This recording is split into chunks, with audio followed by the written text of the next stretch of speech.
morning, legends. It's Friday. It's Fix Me Friday.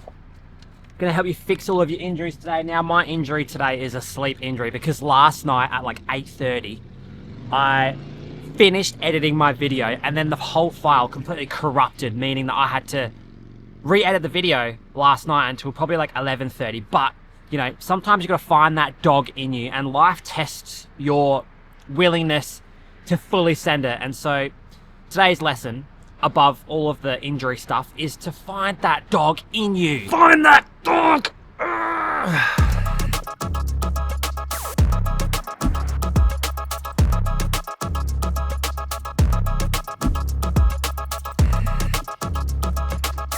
So before we get into the injuries, someone actually asked me yesterday or the day before, I can't remember when it was, how I actually recovered from my foot stress fracture. And I thought it'd be really valuable to actually break this down, because the foot fracture itself is not the problem. The problem was with my mentality that I had to fix. And unfortunately, during that time that I had a stress fracture, I didn't actually fix my mentality, which resulted in another stupid injury. Because here's the thing about stress fractures. The only reason, it's locked. The only reason that you get a stress fracture is by pushing through a lot of pain. So, I initially felt my stress fracture in my left calcaneus on a trip in Melbourne, and I did a 27-kilometer run, okay? I felt the foot pain from about 12 Ks all the way until the end. I didn't stop. I then flew the next day back home. I did an 8K run at night, and then after that I did an 8K run the next morning after that, and then I did a threshold session on the treadmill. And throughout all of those runs, I had insane amounts of pain in my ankle. And so I basically did it to myself because I mentally couldn't handle just taking a day off and actually recovering from whatever trauma was going on in my foot. And you know, so in my own head, I basically just put the stress fracture down to bad luck. And so I did all of the ankle rehab, I rested a bit, I mostly cross-trained quite a lot, but I didn't fix the mentality, which was actually the cause of me getting a stress fracture. I just pushed way too hard into pain for no reason. And so once I got back to having an ankle that was not fucked, I started training again. I pushed it way too hard and I developed this hip injury, which I'm still slowly getting over. But the difference is that I've learnt my lesson now, and anytime I get a little bit of pain, I just shut it down completely. I take 2 days off to refocus and find a new strategy to get myself moving forward again.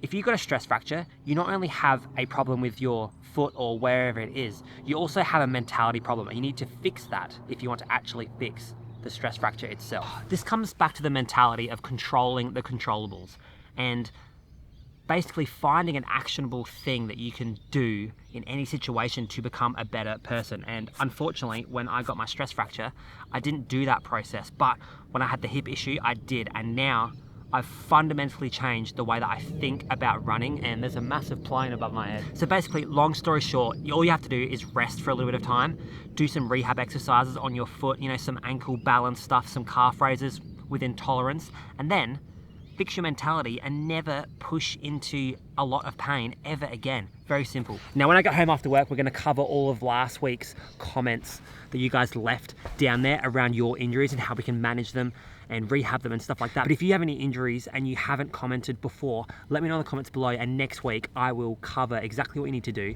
to get it better for free. Amazing.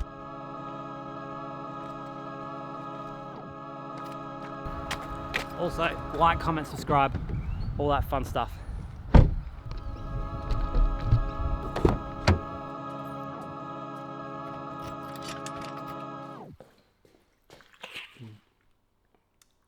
Okay, first injury, plantar fascia. Now, we talked about that a couple of weeks ago, but there might be a little bit more that we can discuss in regards to plantar fascia. Why is the fridge making noise?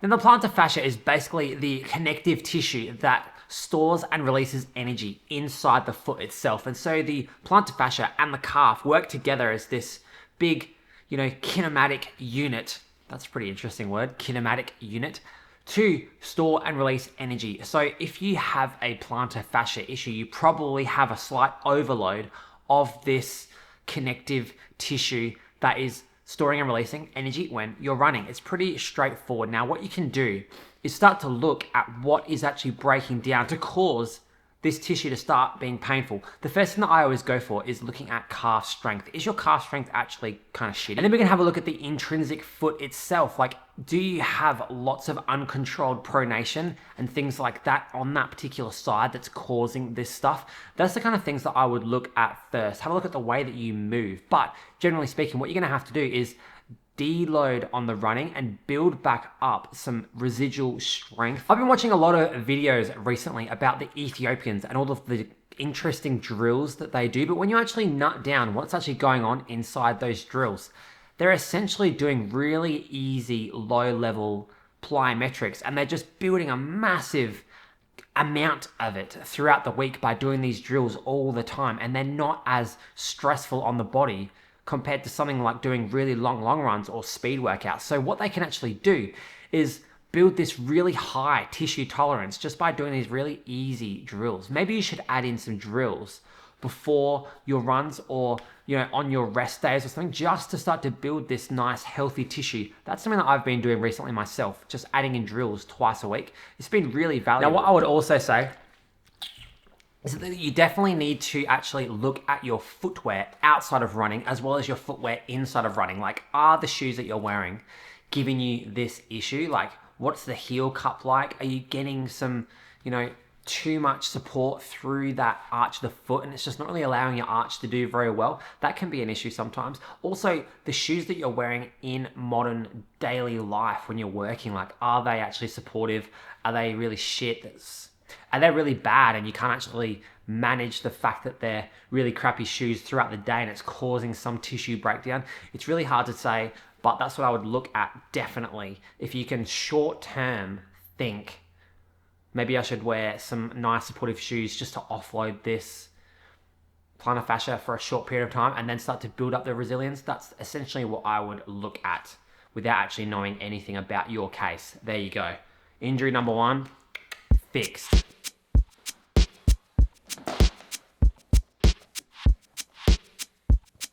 Okay, next injury. I've picked up some injury while running. I sort of noticed it doing a tempo session, but it was kind of negligible and I continued. Okay, fair enough. Now, whenever I run or walk for more than 5+ kilometers, the outer knee side hurts, just on the right knee. It is right on the knee itself, but not a muscular pain.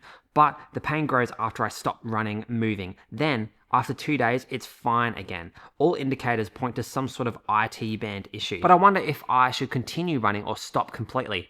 In the meantime, I am doing much more strength exercises and trying to build up more muscle in the legs. What is your experience or thoughts here? This is a pretty interesting case, and the first thing that I would do is check on which tissue is actually causing pain, okay? So if we look on the outside of the knee, I push out into that a little bit, the IT band finishes right there.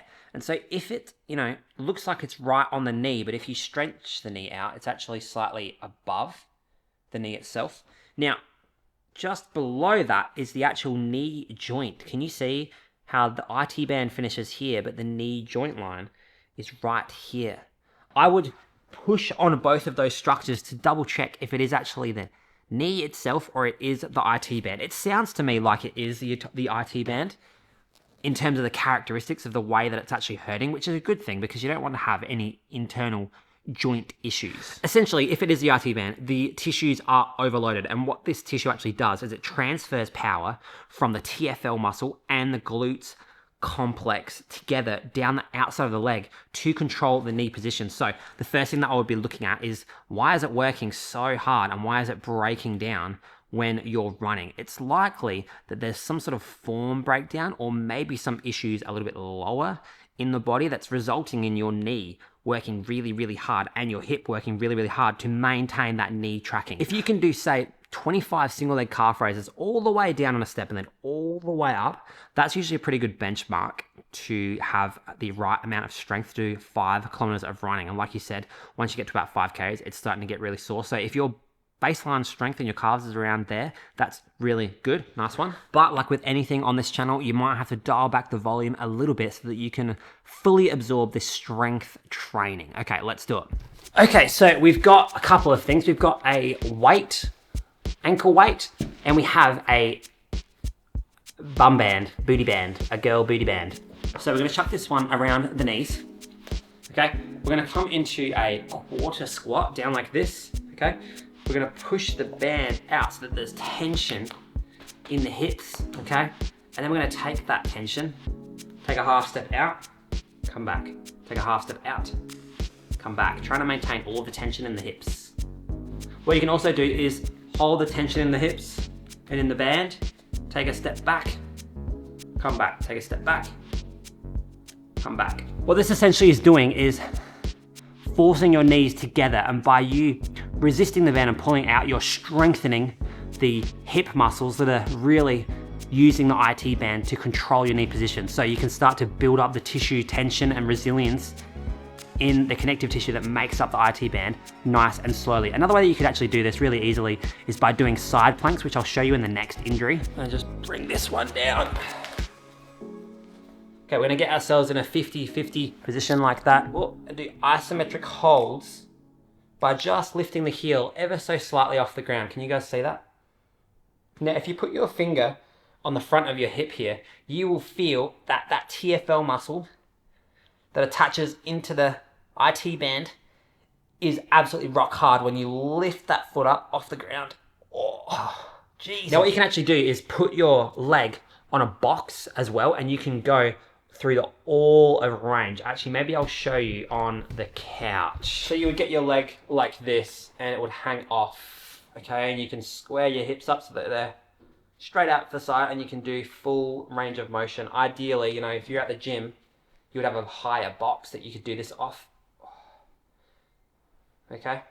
Now, a lot of people, when they're doing IT band related stuff, they very much so target the glutes and things like that. And realistically, there are multiple muscles that attach into the IT band, including the TFL muscle. If you don't know what that is, look it up. It's like this little fan-shaped muscle that sits on the side of the hip, just like the glutes, and it can be completely overpowered. And it could also be extremely weak because no one ever actually exercises it. They just leave it, and it can be a big pain generator and a big limiter in your knee tracking and stuff. So there you go.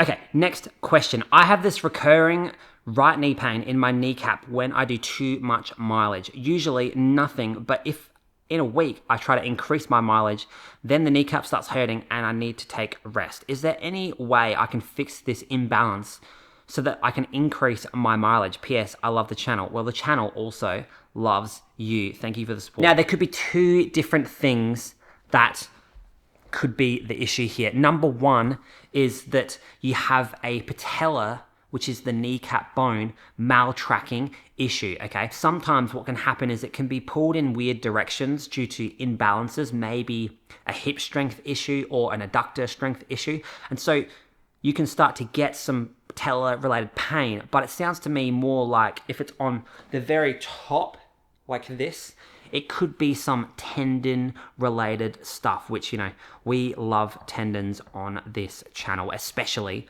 on Fridays. So my advice, first of all, would be to check the strength of your glutes and your adductor muscles on both sides and see if there are actually some imbalances. The way that you could do this is like, I don't know, just strap a weight to your leg and see how many reps of like of a single leg abduction like this you can do, and then do a Copenhagen on the inside of your leg. Look it up if you don't know what it is, and then see if that is an issue too. But generally speaking, what's going to happen is that the bigger muscles on the outside of the leg are going to be pulling that patella this way. So what you can start to do is improve the strength, yes, but also the mobility of the hips. If you lengthen out the hips, it's going to be less tension through that knee because the IT band will not be pulling so hard on that knee, because the, you know, IT band can pull the patella a little bit. Now, before I talk about the exercises that I want you to try out, depending on what's actually wrong, let's talk about the mileage issue. Now, if you're trying to increase your mileage quite significantly,